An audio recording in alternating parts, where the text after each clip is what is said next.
Gas velocity in horizontal and second pass. This is also gas velocity because the velocity, gas velocity is high, so there is a chance of high gas erosion, through gas erosion. Layout for maintenance approach. Maintenance approach is also important in whether we should have proper welding practice and all this proper seal. Identification of tube assemblies experiencing high metal temperature and installation of thermocouples in these tubes assemblies. This is important. In a particular zone, you can see that there is a chances of overheating, series of overheating temperature. So you have to put proper in plant shutdown. You have to put proper thermocouple so that the accurate metal temperature can be assessed. Selection of boiler configuration to have uniform gas velocity. Sir, one question. During filtering, the left-right combination of the temperature becomes much more devious at that time. Does it impact any? Actually, I think footwear is done only for a few periods. So I think this will not create any problem. Problem is in design stage because sometimes somebody is told that dumper, reheat boiler, reheater dumper has to be opened left hand side and right hand side. They can't control the temperature. Somebody reported me that due to the ash in DPL, they are telling that due to the ash they can't control the temperature in case of attemperature.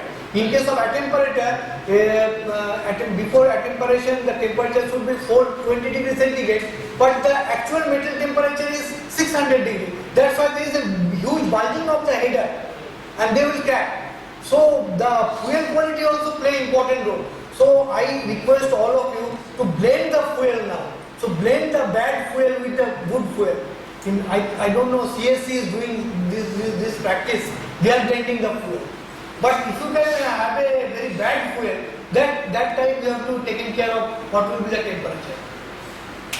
Sir, is there any test after erection of the boiler to check these points? That is left-right imbalance in base temperature? Yes. There is some case. How can actually, this case, whatever I gathered from experience, I don't know. We are not able to do so. There is one test called cold air velocity test, CAVT. So for velocity mapping, whether the velocity will be high, whether the velocity will be low.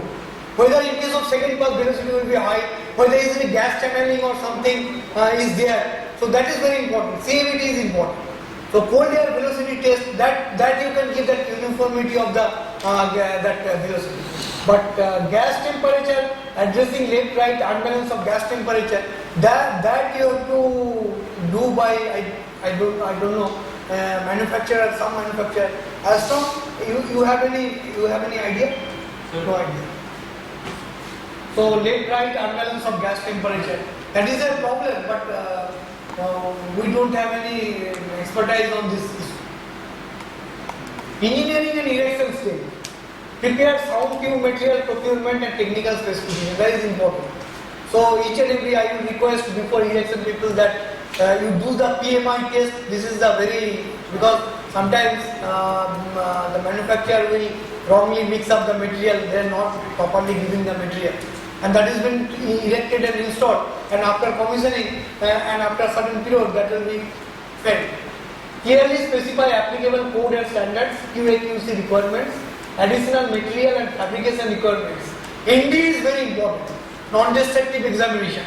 Whether in case of weld they are given soft weld or side weld, whether the proper welding practice has been done.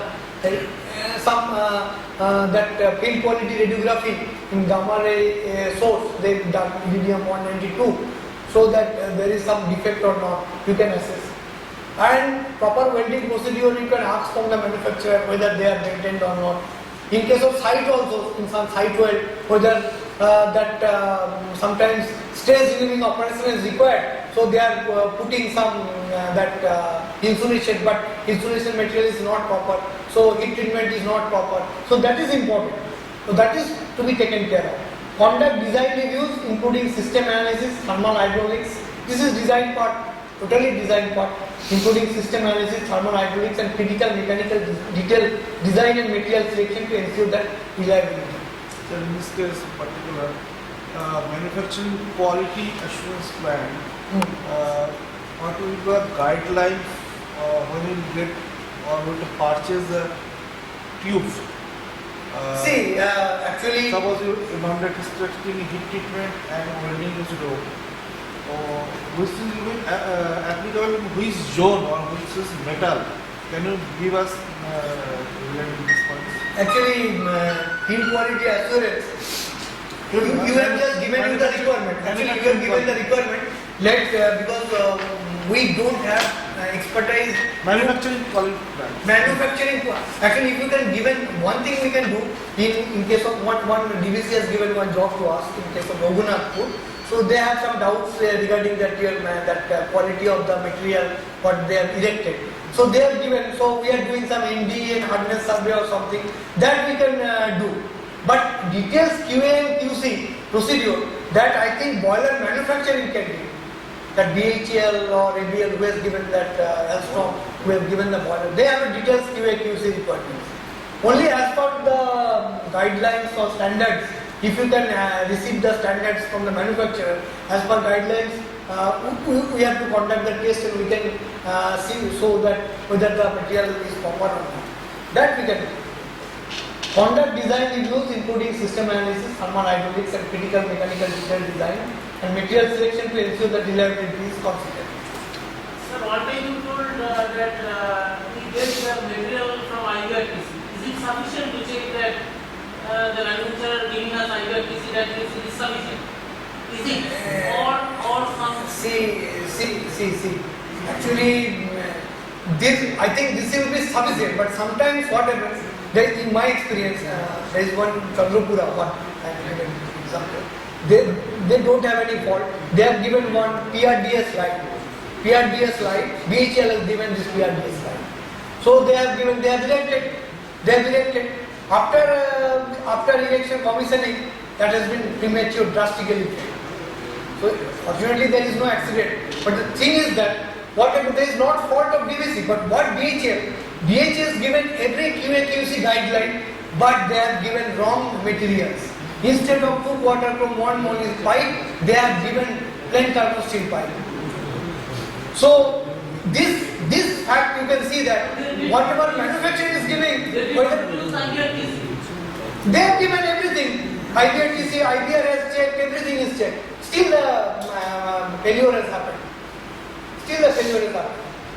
Even frankly speaking, it is not possible for that boiler directorate to check 100%. And even there is some mistake. It is not the mistake from BHL. Maybe some mix-up of the material. That's why Alstom and BHL will not do the mistake on a regular basis. But there may be some mistake which will given this QA/QC prematurely. Engineering and erection stage, a new material is to be used. Conservative procedures and processes in the fabrication components. Caution should also exercise when using any new fabrication or welding process. Because there are now 500 megawatts, 1000 megawatts boilers are coming up. So there is a change in welding procedures and that you have to be aware. Perform force inspection during fabrication and installation including ND of tube material and tube stock and in process control of the fabrication process. You see that whatever one tube given to manufacturer to some tube manufacturing company, so during fabrication that each and every fabrication there is a crack. So manufacturer has do the fabrication as per their as per their code. So what is wrong with it? Because during tube manufacturing by that extrusion process, so that process is wrong, and that every tube there is a small cracks, and that cracks are not visually seen. The cracks are identified by magnetic particle inspection. So that's why you have to be very careful about that QA/QC. Document weld locations and locations with changed tube materials and manufacturing and erection stage. Quality checks during manufacturing. Quality of soft weld joint, erection stage. Sometimes you may visit power plant people, you may visit your manufacturer, what they are doing. Because this is our order, we have to see that what they are doing proper or not. But you have to have sound knowledge of that QA/QC procedure. quality of soft coil joint, erection state, that you should know thoroughly. Alignment of coils and panels, that is also important. If sometimes they have given the panels and that attachment welded, and some days you see that attachment welded has been detached from the panel. So there is some panel to panel colliding and there is a vibrational fatigue and failure. Uniform spacing between coils and panels. Because there is a huge fly ash load and this will create problem to the panel. Uniform spacing between coil and wall at the front, rear, left and right. Direction of clamps, attachment, supports and hangers. Quality of side coil joint, this is important in side coils because everything is not in a, because sometimes that welder who is not qualified by IBR 391, they are doing the welding. So they don't, their weld quality is very poor. So in manufacturing some defects in the weld is there. Quality of side coil joint, trueness of coils and panels, completion of all attachment welding before hydro test, removal of temporary supports and structure. These you have to look in case of erection stage. Some of the points. Determination of root cause of failure. Basically what I have done, all the results we see, and finally we have a conclusion, a recommendation.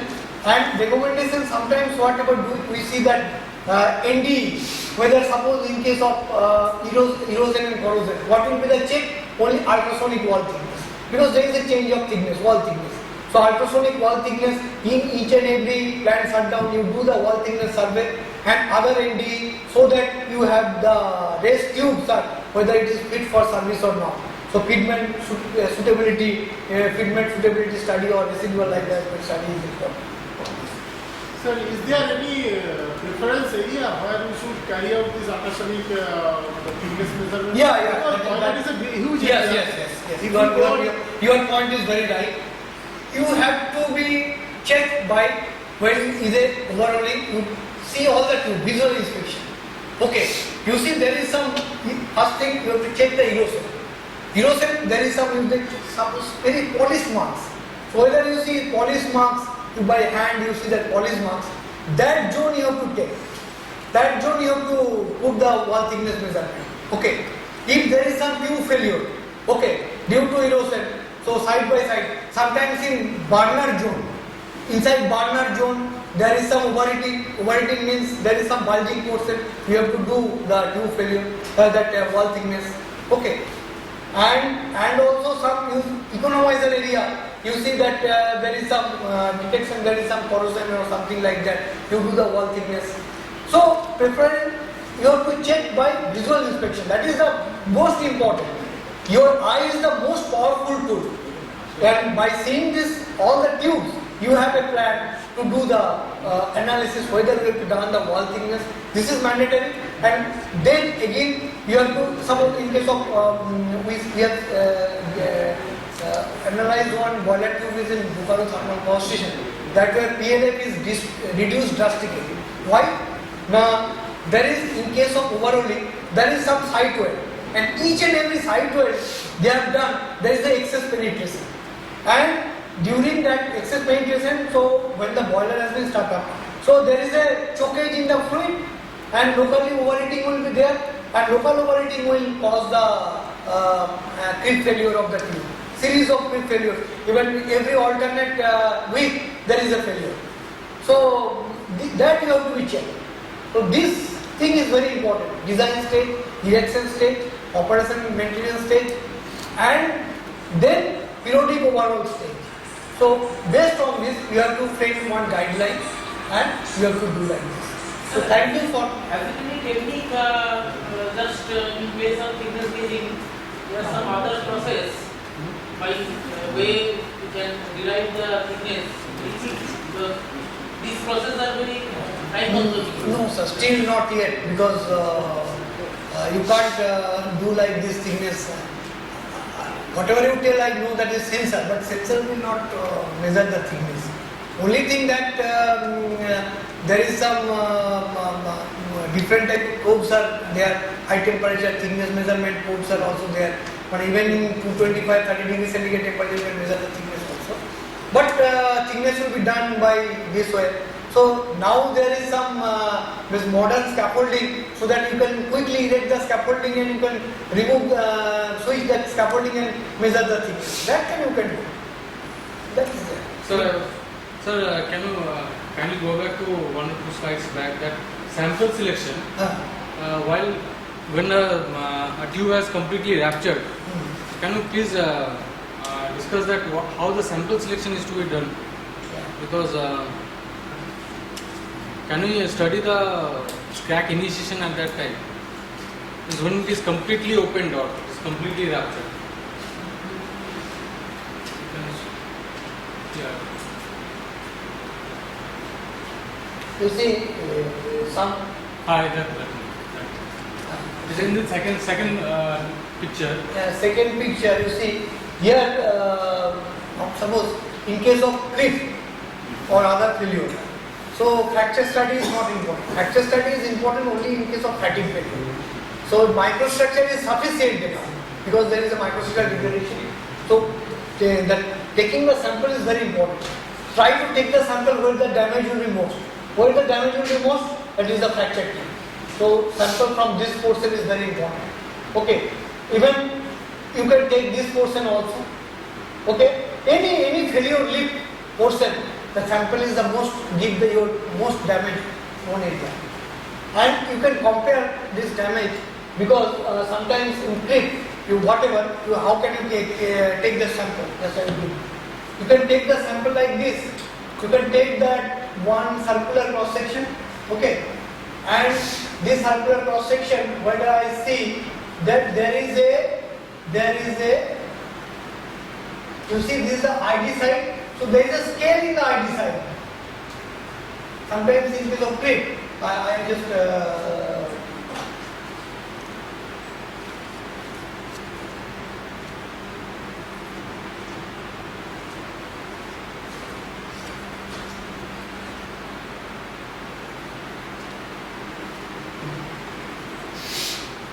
so you see that, okay, we have taken, this is a thick lip failure, we have taken cross-sectional view. You see, take the sample from this, you have to cut the sample like this, you have to take the ring of the sample, you cut there, you cut there. Okay, so ID side there is a scale, okay, outer surface there is a scale, and this ID side scale is to be measured. What is the thickness of the ID side scale? And there is a relations. The scale will be, the thickness of the scale will be more, then the metal temperature will be more. So you don't, because the ID side scale build up, it will badly affect the heat transfer and the metal temperature will be increased. So you have to take the sample like this, you have to take the sample like this. And you have to take the sample from other untrained service exposed to. So that whether that damage will be localized or the damage will be in a certain, concentrated on certain areas.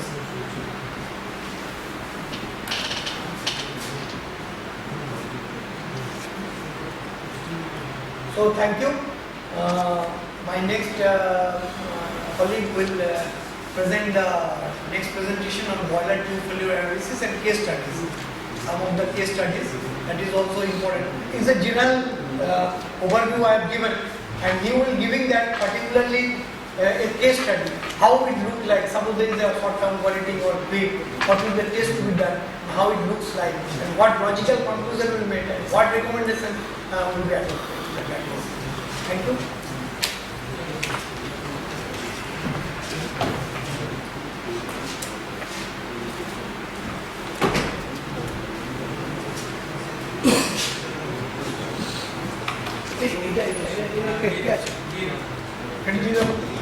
Okay दे दो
he has colleague Dr.Debashis Ghosh.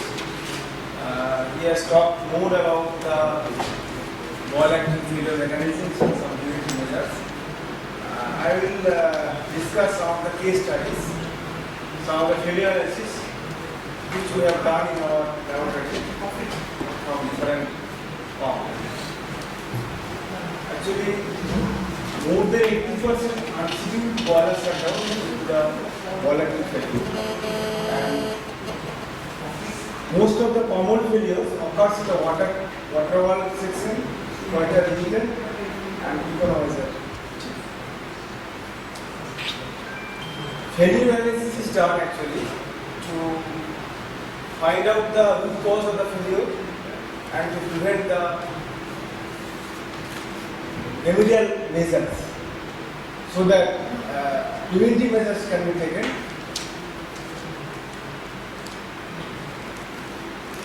The important parameter that should be required for doing some failure analysis are number one is tube metal temperature. This is very important for doing failure analysis. If the tube metal temperature increases, the life of the tube decreases and the failure may occur. Tube metal stress and temperature are the main factor for failure of the tube. If the stress increases, life also decreases. Tube metal thickness, if the thickness decreases, you know that root stress is equal to PD by 2T. If the thickness decreases, the stress increases, so the tube will fail. Then tube metal diameter, if the diameter increases, that means keep swelling takes place, so the stress increases and the tube will fail. Tube metal material properties, this is also important. Microstructure, chemical composition, tensile properties, these all are very important for doing any failure analysis. Then boiler water quality, pH level of the boiler water should be maintained properly. Otherwise, if the pH level decreases, hydrogen damage may occur. If the pH level increases, caustic gouge may occur. So, water quality of the boiler should be maintained properly. Then water flow, boiler water flow. If the coolant flow decreases, if there is low coolant flow, then overheating may occur, stress rupture may occur. Or this coolant flow may be due to the blockage, or maybe due to the uneven firing, overfiring, etc. Fuel constraint. This also important because flue gas, oil ash corrosion, or ash corrosion, coal ash corrosion may take place for this fuel constraint. Then fuel gas temperature also important to minimize the failure of the tube. And steam side oxide scale. If the steam side oxide scale increases, so there will be the low heat transfer and the tube may fail. This is one of the failure of the secondary superheated tube. This is most probably from Dejie power station. So for doing any failure analysis, first step is we have to ask for some technical data, past history, failure history from the plant authority. So these are the technical data provided by the plant authority: date of commissioning, running hours, working pressure, working temperature, dimension, metal space, etc. Then next step is to do the visual evidence. So how the failure analysis is done practically, we will show you the second half and also tomorrow first half. Visual examination here, we will typical cracking and the burst, open burst, and longitudinal cracking, and these scales are the non-ductile in nature. And if we cut the sample cross section wise, we will see the oxide scales in both the sides. That's outside the tube and inside the tube. Outside the tube, the scales is formed due to the gas metal reaction at high temperature, and inside tube scale, that is the inside scale is mainly due to the reaction between steam and the iron, steel, constituted of iron, cement iron. So inside scale and outside scales are observed in visual examination. So these evidences generally reflect that the boiler tube failed due to stress rupture, but this visual evidence is not sufficient for doing one failure analysis. Next step is dimension measurement. Dimension measurement means wall thinning and outside diameter. Outside diameter in this failure region reveals that increase in the diameter. So usually takes place. Then chemical composition of the tube, one phase tube and one failed tube. So chemical composition is okay. The sample conforms to the desired specification. Tensile properties of this one phase tube and rupture tube. This shows that rupture tube has 392 plus minus 11 tensile strength, and phase tube is 569. So the strength reduces. Microstructural elements is actually the main tool for doing any failure analysis. As my previous colleague told that the selection of the sample is very important for doing any failure analysis. Normally we take 3 samples for doing the failure analysis of a tube. Here if we cross section one sample from this adjacent to the failed tube, and another sample we take from opposite to the failed, and another from the area from the tube. So this microstructural examination revealed these are the oxide scale actually in the outer surface of the tube, tightly adhering porous scale, and these are the scale of the inside tube. And here we can see the scale cracked, and the cracks penetrate along the perimeter of the tube. This we call oxide-free cracks or oxide-routing. And this microstructure actually age condition. Actually, what we do? These 3 samples we polish it in different bit size papers. Then, with the help of diamond paste, 1 micron, cross polishing is done. After that, we age it. This is the age structure. This is actually the normal microstructure. 2 constituents there. One is black phase and another is white. Black phase is called the pearlite. This is actually the combination of ferrite and cementite. This is actually the strength of the material. If there is a black phase, so something will happen there. So this is actually the phase tube microstructure. Here you can see the rupture tube that ferrite is there, and grayish color of this phase. We can say benite, that is transformation takes place.